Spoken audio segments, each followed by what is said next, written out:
Well, hey guys, good afternoon, and we're certainly excited about today. I'm going to make a couple overarching comments. There's a lot to talk about. I know that we have our usual group of media guys, but I also know this is being streamed, so we have a lot of fans out there that support the Cowboys that are watching. So, first of all, one of the things we're really excited about is turning the page to 2021. And research has said one of the top three things Americans are looking forward to is supporting their team, going out and cheering on their team, and some semblance of normalcy. What I want to say to our fans is, everything I've been told, and I sit on a lot of national committees, is that the needle is really pointing in a favorable position that we're going to have a normal 2021 football season. And so I want to give a shout out to our fans. I want you to think about those times when you came to War Memorial Stadium on a Saturday afternoon and sun shines out and you see the horse gallop out leading those Cowboys out on the field, and we score a couple of touchdowns and the band breaks into the beer song and our students are jumping up and down and dancing, and you want to do it too. And so I'm encouraged about the outlook, really encouraged about our football team. And I want to say also this to our fans, knowing that I've always leveled with you straight. And I think the future really looks bright. I'm optimistic about this football team that we have. They're hungry. Last year was a challenging year, and we want to set the records straight. We've got high goals and aspirations as we go into this next year. And so a lot to be cheering for, and I know our season tickets are going to go on sale. This sounds like a sales pitch. It's not a sales pitch. It's just shooting straight to our fans. If you haven't got your tickets, I'd encourage you to do it because I think you're going to like our schedule. We're opening up with Montana State. Coach Vigen is up there, as you know. Coach Vigen and I go back 18 years, and shoot, I may even join the Bobcat Club after we play our first game. I want to wish him the very best. But I want to say thanks to Brent Vigen. He established a great foundation with our offense during the 18 years. And he's off into a new venture. And now change offers an opportunity for some great advancements. And I think you're going to see some new wrinkles. Certainly, we've got three coaches that I'm going to introduce today or talk about them. And then they're going to have a chance to address and answer the questions that you may have. And so the very first guy I'm going to introduce is Derek Frazier. Many of you recognize the name Frazier. His father was a great football player here, was a team co-captain, I think, for the 1966 Sun Bowl team. His mother attended school here. And, everybody talks about fit and culture and things like that, and I think it's so important. Coach Frazier grew up in the end zones cheering on the Cowboys. He bleeds brown and gold. He's an offensive line expert. Coach Frazier coached at Fresno State many years, and I have a great deal of respect. When they were at Fresno State, he coached for Pat Hill and had great success, and then went to that school down south, which I won't say, but during that time I was always impressed with the offensive line. Those guys came off the ball. They protected well. They moved the line of scrimmage, and he was up at Central Michigan, then spent the last couple of years in the National Football League. So we're blessed to have a guy that's got that kind of experience. He comes to us from the New York Jets. So at this time, I'm going to bring Derek Frazier up to answer any questions or ask questions that you might have, and then I'll introduce our other coaches. So Derek, come on up.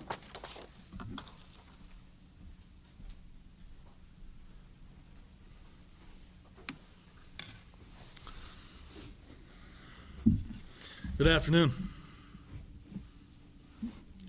Afternoon. Go ahead. Derek, welcome to Wyoming first and foremost. How surreal is this? Parents both went to school, as Coach Bull just said. Dad was a team captain. You also coached and played for Marty English at UNC and Coach Joe Glenn, and then FSU with Pat Hill, and then, of course, Central Michigan during the Potato Bowl against Wyoming. Does this just seem surreal to you, and a whirlwind, and just kind of a circle back to Laramie? It's been great. My whole family is extremely fired up to be back here in Laramie and it's a special place, and it's been a special place with our family for many years. And you know, I've competed against the University of Wyoming and several different other places, and you know, I'm excited to be part of this championship culture and kind of carrying on that tradition that my family has laid forth. And you know, it's Coach Bohl mentioned it. You know, I grew up coming up to these games, and I grew up, you know, going to Cowboy Joe clubs with my events with my parents, and you know, now to be a part of this program and Coach Bohl and his championship culture, you know, it really is surreal. You know, I'm extremely excited to be a part of it. Obviously, you spent the last couple years in the NFL with the Jets. I'm curious, what were some of the biggest lessons you learned there, and what made this the right time to go back to college? Well, I think, you know, you learn a lot of attention to detail. You learn a lot of how to communicate in a group with 11-year veterans and first-year players. You know, you pick up great little nuggets from guys, how they prepare, how they see things, you know, how to protect in the passing game and in techniques and drills and the run game. I mean, there's many things that benefited my my coaching career just these last 2 years of being at the Jets. And, you know, when Coach Bohl came up and we started talking, you know, it was I tell you what, it's the right time to come back and be close to family. Back here, you know, around Laramie, and you know, you can't pass up an opportunity like this, and you know, to come back and with a great group of guys in this room and on this team and the culture that's been, you know, that's been bestowed and carries on from year to year. I mean, there's too many things to pass up, you know, to not take this opportunity to come back to the University of Wyoming.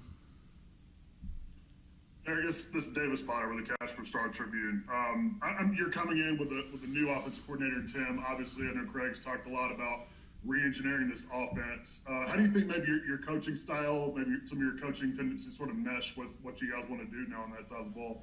Well, that's our goal, and that's our key, and that's our charge, is to make sure that, you know, everything is working together to benefit and move forward in what Coach Bohl's plan is. And so, you know, I think it all comes back to being, you know, tough, fundamentally aggressive, and playing with fanatical effort, you know. And so that's what's going to be put forth, and really it's just a carry on from what they've done in the past as well, you know, with that offensive line group, because it's a good group of guys, and you know that coming off this last year, they have a chip on their shoulder and have something to prove, and I'm looking forward to working with them. Speaking of those guys, Derek, how much did it help sweeten the pot, sweeten the deal a little bit that all these guys are returning and most of their backups? Yeah, it's I tell you what, you don't get much better than that, and you have that type of experience, and with the depth of that unit, shoot, I got to do a good job, make sure they do the right thing and not screw them up. So, Derek, this means you just can't escape Marty English? Tell you what, I love Coach English. You know, I mean, he's the salt of the earth, and being able to be back with him is just icing on the cake. I mean, you go back to where did he recruit you to Northern Colorado, or was he just a coach? He was coaching there. Coach Dalton came over and recruited me, but he was the recruiting coordinator, so he oversaw the recruitment of that, and so I got to, he was our strength coach as well, so worked a lot of long days with Coach English. Derek, might as well get it out of the way. What happened on that goal line stand with Ryan Matthews and Fresno State in the New Mexico Bowl? Tell you what, you learn a valuable lesson not to leave it single width on the backside, you know, and make sure you protect your edges. Sure. So I 100% understand that. Coach English doesn't let me forget it either. Did I read that your parents were in the stands and there's no way they were wearing Fresno State stuff? Yeah, well, I mean, my dad bleeds brown and gold, and so when we play University of Wyoming, I always told him, I go, hey, you can wear whatever you want, just you got to make sure you sit in your own section so now, you know, I get to be invited back to Christmas since I'm on the right side again, so it's a good thing.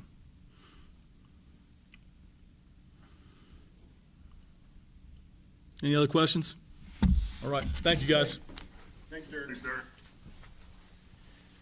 All right, guys, some good questions there. I think, Davis, you've mentioned about us re-engineering our offense, and we've got to improve, and we've got to be more efficient in the passing game. I think we have some weapons offensively in the passing game, and so we're going to rely more on Mike Grant. He's going to be titled the coordinator of our passing game. Mike has coached here for the last several years. But this is the right time for Mike to take another step forward professionally. Like I said, we do have some weapons. I think we've got some quarterbacks that can throw the football, but we have some guys that can catch it and run with it. So at this time, I'm going to bring up Mike, and he can answer any questions that you guys might have as far as what's going on with our passing game. Come on up, Mike.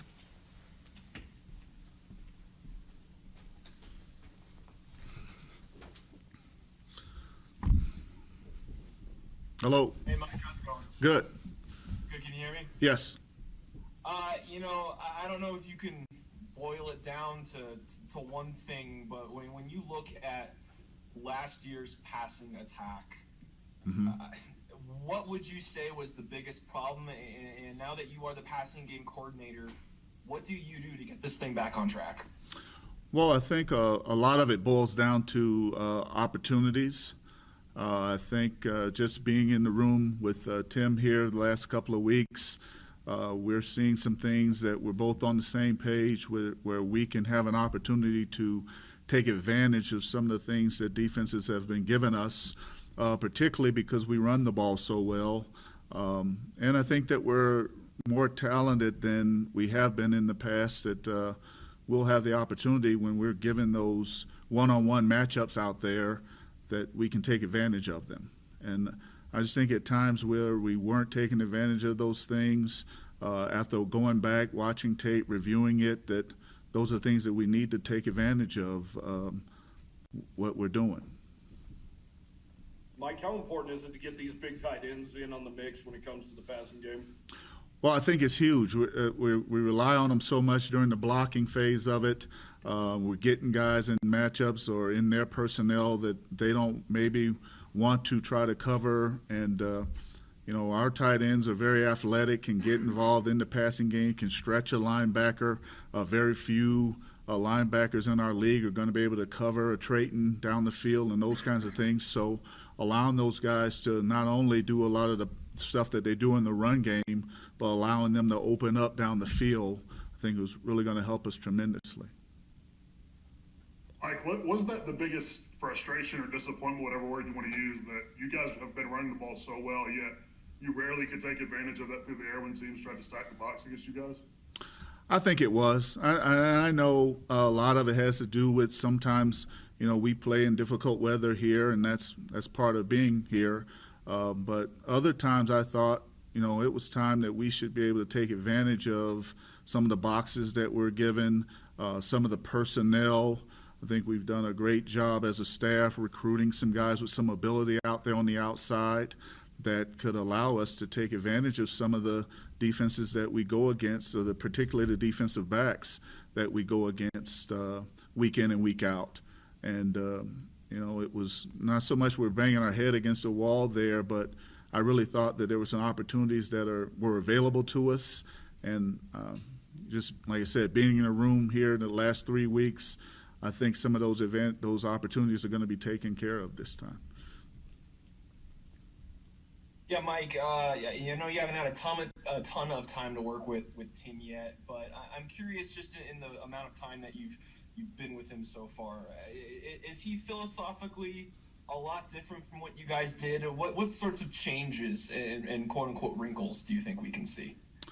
Well, not to give away the playbook to the opponents, but I think we're like I said, I think things can be spread out a little more. I think that we can also run the ball with fewer people in the box, and then that also requires us as wide receivers to be dangerous on the outside, that maybe they need help, a safety help, that they need to be outside more, that can open up some more lanes on the inside, various formations and those kinds of things as we go down the field with the football. Isaiah Nayer had a really nice year last year when it was all said and done, especially yards per catch. how important is it going to be to this offense for him to take a next step and be the leader of this passing it to this young wide receiver core and really get this thing going in the right direction? Oh, I think it'll be important. He's doing a fine job here in the off season right now, to continue to develop. I thought he needs to be a little bit more physical. He's a physical specimen, and I think he can use that to his advantage. But it was more of a year to really get his feet wet. Young guy, just hadn't played since high school. A year of redshirting, and then with all the things that happened with COVID and those things, kind of everybody was a little bit in limbo. But and for him to have the year that he had as far as yards per catch, it just holds a bright future for the young man, and he's got the right attitude. Most receivers want the ball. He does that, but he's also a good teammate and a team player right now, and will just do whatever it takes to, have those opportunities come his way.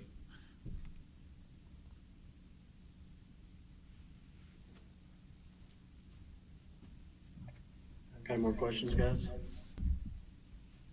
All right, thanks, Coach. Yep. Thank you. Thank you, guys. Okay, guys, the next guy I'd like to talk about is Tim Polasek. He's going to be coaching our quarterbacks, and Tim and I have a long-standing relationship, which has been excellent, and there's no doubt in my mind he's a right fit for this job. When you talk about fit, I think a lot of times it's finding guys that have ability that also really want to be here. His wife's a Western North Dakota girl, grew up barrel racing. I don't know if Tim's ever been on a horse. We might put him on one of those mechanical bulls. But Tim and I go back many years. Actually, he was a young assistant coach at Wisconsin Stevens Point. And, we were able to connect many years ago. Every assignment that Tim was given, he's excelled at, whether it was coaching special teams, coaching running backs, coaching the fullbacks, the tight ends. And then Kurt Ferentz hired him at the University of Iowa to coach the offensive line. And that's one of the premier positions in college football when you're coaching the offensive line at Iowa, and he'd never coached the offensive line before. And we have a great deal of respect for Coach Ferentz. He and I talk an awful lot offline, and we saw the growth. This is the right time for Tim to stretch himself while he's not coached quarterback since, I think, 2002. That's a while ago. He was a great quarterback at Concordia. And if you want to know, just ask him how great he is. He'll tell you all his stats. But outside of that, he's a humble guy. And there's a new sheriff in town. And he's a riverboat gambler. You're going to see our offense open up a little bit, but we will not lose the mantra of Cowboy Tough football. So it's my real pleasure to introduce Tim Polasek to Cowboy football. Come on up, Tim. And guys, I think you're going to enjoy talking to Tim.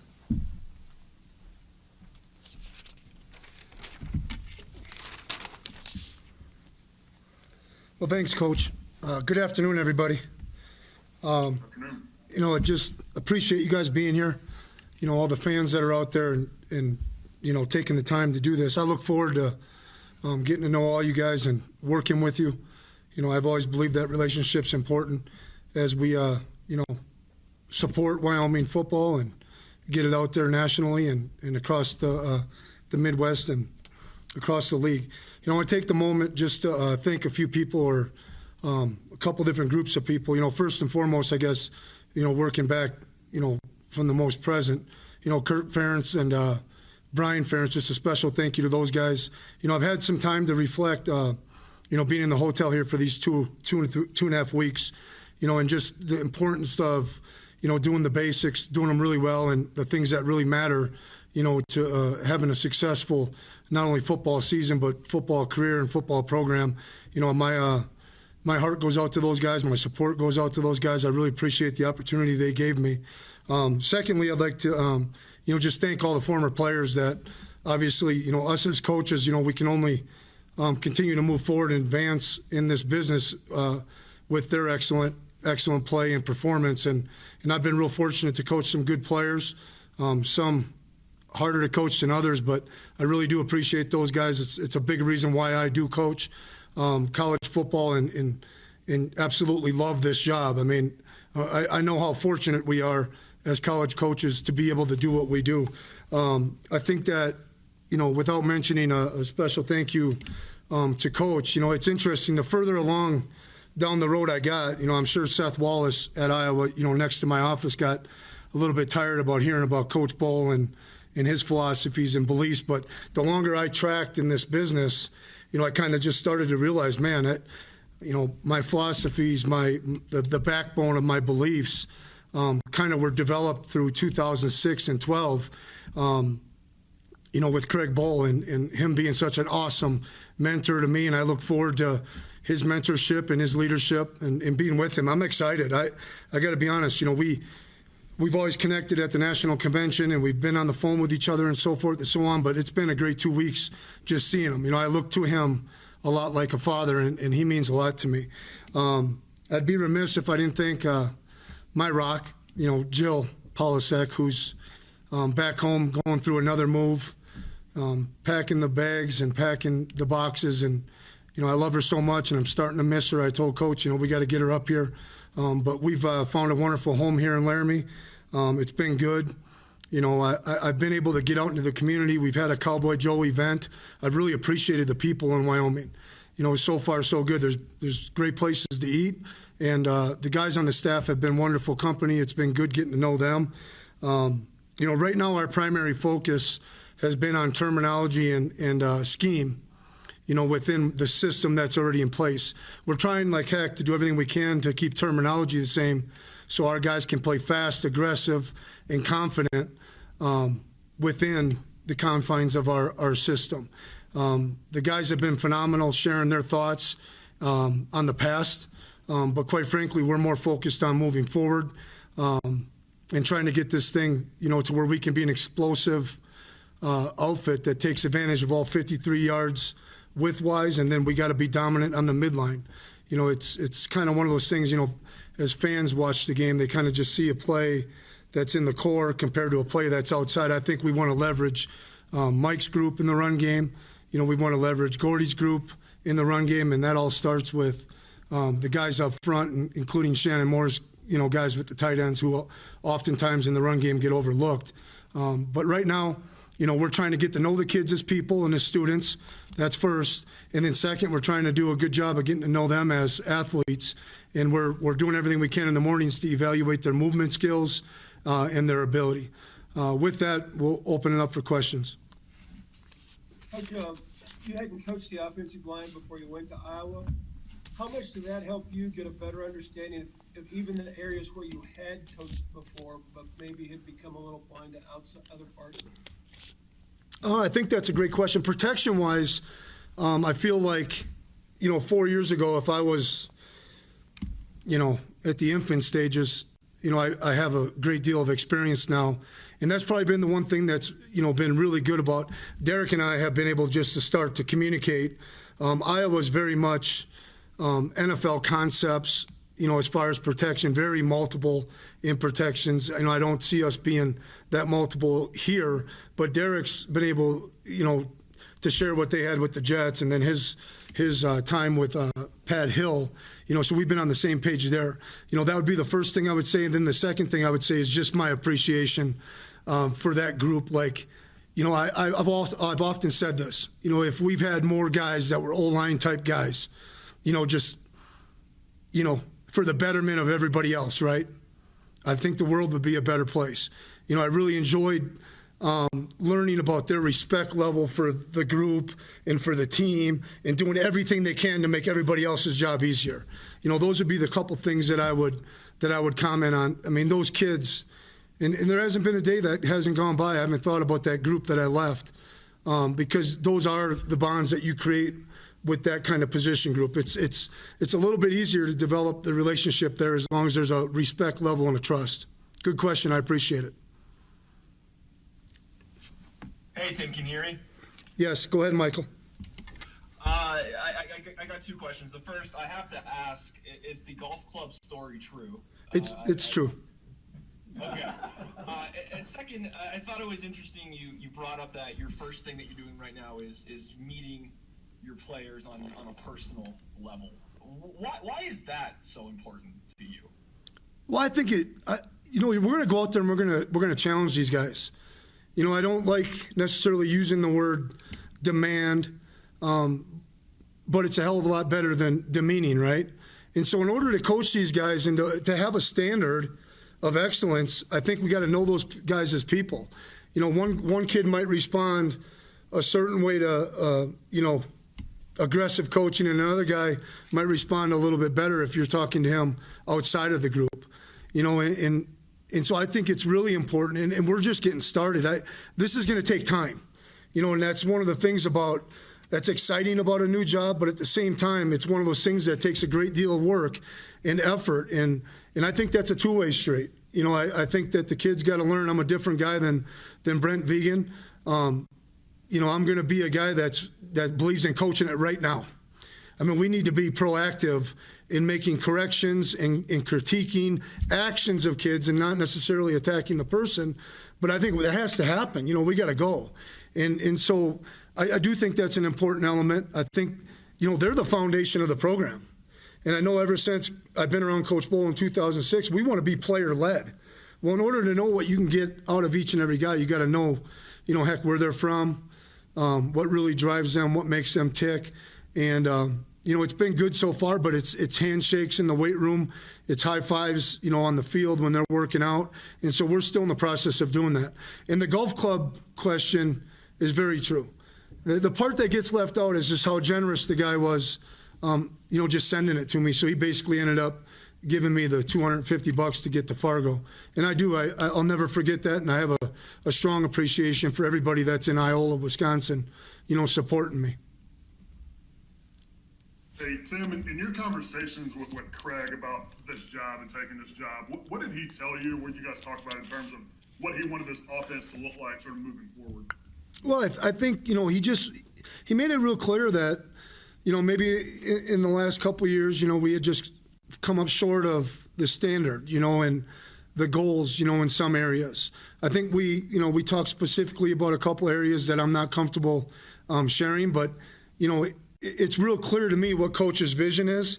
The one thing I'm really comfortable now being 41 compared to 33 years old is just, you know, you get a better feel for what your philosophy is, how you want to move the ball. And some of those things are going to be, you know, put in place right away. But the other part of that is learning about who is the second and third tight end. You know, it's about learning, you know, what can we get out of the running back group as a total? You know, what can we get from the receivers? What do they do well? Because I do believe that our system needs to be flexible enough to leverage the athletes and the playmakers within it. Specifically, you know, I tried to make it pretty clear my idea would be to leverage anybody and everybody that can help us in the run game. We would try our darndest, and it starts with Derek and Shannon and myself in game planning to run into good numbers, you know, create good angles, okay, and we do that with formation, shift, trade, and motions. And so, you know, we talked a little bit about that, but the one thing I think was easy about talking with Coach is that I think he knows where I stand, and it all starts with being tough, you know, cowboy tough. And to me, it's ball pass probe needs to be physical. You know, if you're an uncovered guy, we need to go hit people. And if, you know, your guy loops or drops, well, then we need to go reinforce the pocket. And so within everything that we're doing, there's going to be a physicality about what we're doing. And then it's just about leveraging our playmakers the best way we can. And then I think something that gets untalked about or not talked about enough is we need to build this thing around whoever our quarterback is, you know, find out what Sean and what Levi and what these guys do well and then do it over and over again. You know, it's kind of like I've always used the analogy. It's tough playing a blind tee shot in golf, but the second time it ain't that bad. And so we got to give these quarterbacks multiple times to see the field so they can functionally get through progressions. Tim, and that kind of leads to my question. I don't know how much video you've watched or what you know about these guys, but what are your initial impressions of Sean Chambers and Levi Williams? Well, I think solid. I'm excited to work with them. You know, I'm not discouraged at all. I think, you know, Sean being hurt last year, man, I wish I was looking at tape of a guy that was 1 year older from 2019. And then, you know, Levi, to me, as an offense, we didn't hit, and I know where Brent was, so I can comment on this. We didn't hit our goals and we didn't hit our standards. But you know what he did get? He got valuable experience, and he's got film that he can learn from. And rather than focusing on the past and what we did or didn't do, we're just focused on moving forward. I think they both have great ability. You know, when I watch them move around, Levi's a big kid that can move. Sean has, I'm not going to draw comparisons, but he has like kind of that it factor that I saw in Carson Wentz, that coach speaks so highly about Josh Allen. I see a little bit of Jordan Lynch in him, just kind of how he maneuvers in the weight room and with his teammates. And I think that means as much as having big arm talent or being able to run the ball efficiently. So, I don't know if I answered your question, with a great deal of detail, but I do like their overall makeup and I like their skill set so far. And as well as Wally's been able to run the ball the last 3 years, they've been bottom 10 nationally in passing game efficiency. I'm just curious, maybe how you go about trying to fix that. What are your expectations for this passing game? Yeah, again, not focused on fixing anything or what was done in the past. I just know if we're able to run the ball the way that we have and the way that we want to, that should create some shots, whether it's in the second, cover zone, 10, 12 yards or more, and then it should create some shots in that third level that we got to be able to take advantage of. And again, it all starts with protection. I think what we're real focused on right now and what I am confident in saying is we've married up where we think we're going to be good in the run game and made the protection more firm, more solid, and give those guys a chance to really set their feet into concrete, and set the pocket a little bit better and use our hard ball, our hard ball play actions, try to leverage the run game and marry that up with the pass game first and foremost. If we've got to drop back and throw the ball the way the Green Bay Packers do 45 times, that ain't going to go well for us. That's not what we want to be up front, and it's not what we want to be in the pass game. We want to start with the run game, build it from play action, then run action, and then kind of do what you got to do on third and 7+. And I hope like hell we can eliminate third and long altogether.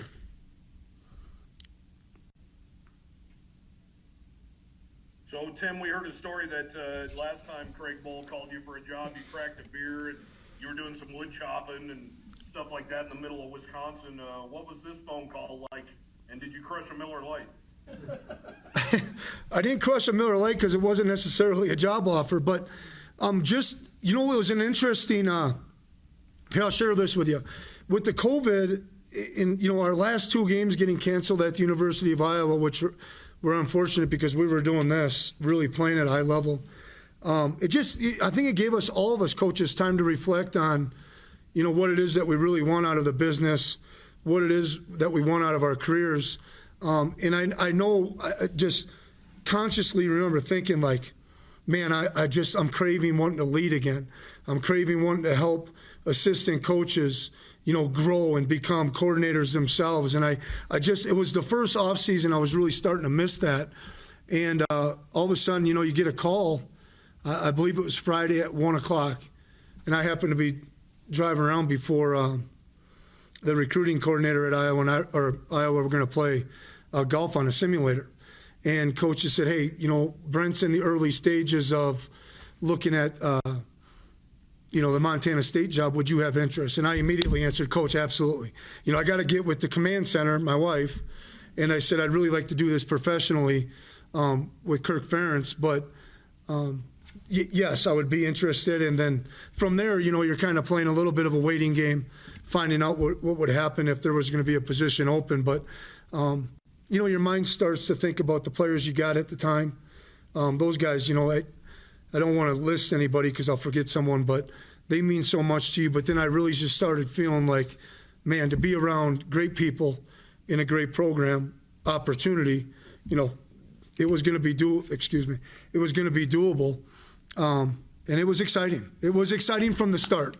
Right from that moment, I started compartmentalizing, okay, what's the system going to look like at Wyoming? How much has it changed since 2012 till now? And so all those things were fun. This has been it's been really good. And it's been phenomenal. Like, I feel like I've got fireworks going off in my mind from the standpoint of getting back with the quarterbacks. In my heart, I've always been a quarterback guy, and actually every step of the move in my career, I've moved closer and closer to the line of scrimmage, and I think that can only help me with the quarterback. So I'm excited about it all, and we're going to have a lot of passion and enthusiasm, and we're going to do everything we can to leverage our system so our guys can play fast and be explosive. Well, I appreciate you guys, and you got one more? Yeah, I was going to add, just looking back at your games when you were the play caller at NDSU, you guys were as likely to go empty as you were to have 12 personnel or 21 personnel.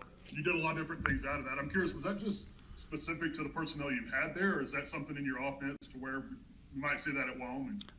I think you could see, again, I don't want to, heck, I just saw Brent on Friday, and he showed me around the house, and I don't want to give anything away, but I think there's got to be, I'll say this, as everybody knows, there's got to be an element of option football, there's got to be an element of empty, and there's got to be an element of your overall personality that's got to show up.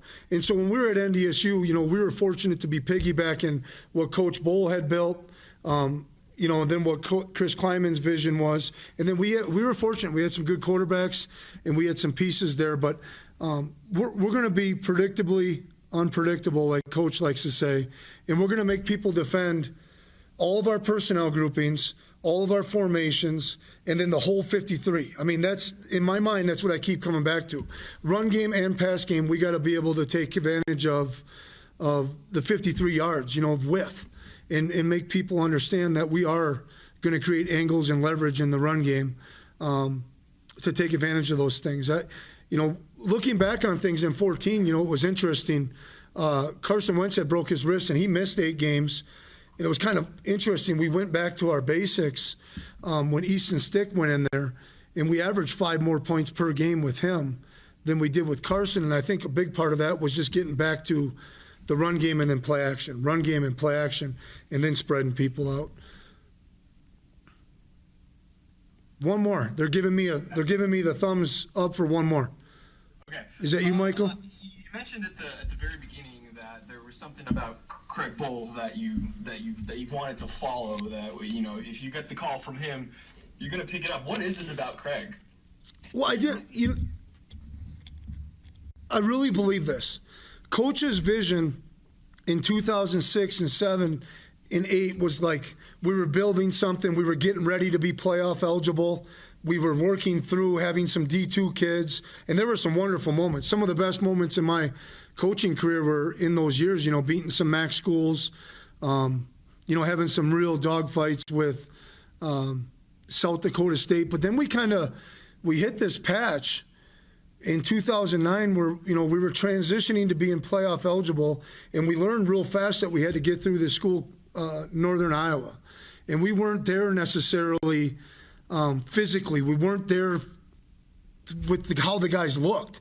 And I remember distinctly, and this means so much to me because it's helped shape me. In 2009, we had a rough year. We had a bunch of injuries, all the excuses coaches would want to use. It happened to us. And we lost a bunch of tight games. And I remember with conviction, I can't tell you if it was January or if it was February. It was probably after the recruiting cycle. Coach, I never seen a coach talk so clearly about a vision for how we were going to practice, how we were going to walk around the facility, how we were going to recruit. And from that time, I remember saying it, man, we're going to win the national title.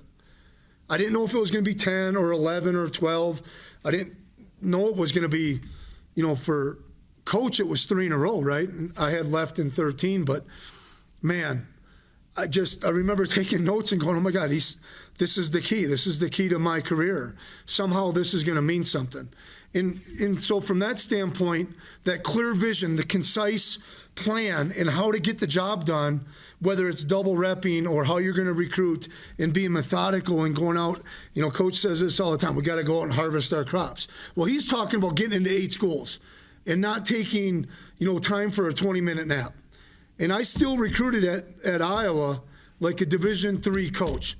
Get in as many places as possible, turning over as many stones as possible. And that's what I crave that individually. And then on top of it, I'm not going to tell you the specifics, but me and Coach share a lot of the same, hobbies and interests away from the field, which is far few in between for me. But I know what I like away from the field or away from the players. And I've always appreciated sharing time with Coach doing those things. Hey, I appreciate everybody. I'm telling you, I look forward to getting to know you guys better. All right, have a good afternoon, guys. Thanks, Tim. Okay, like I said, guys, new sheriff in town. You'll enjoy meeting him. I can tell you this, his ability, the first 10 minutes in practice, you're going to be able to come out, and you'll see his throwing ability. He can throw the ball farther than Carson Wentz, but he can't throw it as far as Josh Allen. So anyhow, guys, we're excited about this next year. We got a lot of work to do, but that message I sent out to our fans, the calendar got turned from 2020 to 2021. Sean Chambers changed his number from 12 to 2. He promised me he's not going to get hurt. Our players have a great look in their eye, and we need to take that another step forward. Many years ago, we set out to win a conference championship, and a couple times we kind of knocked around the door.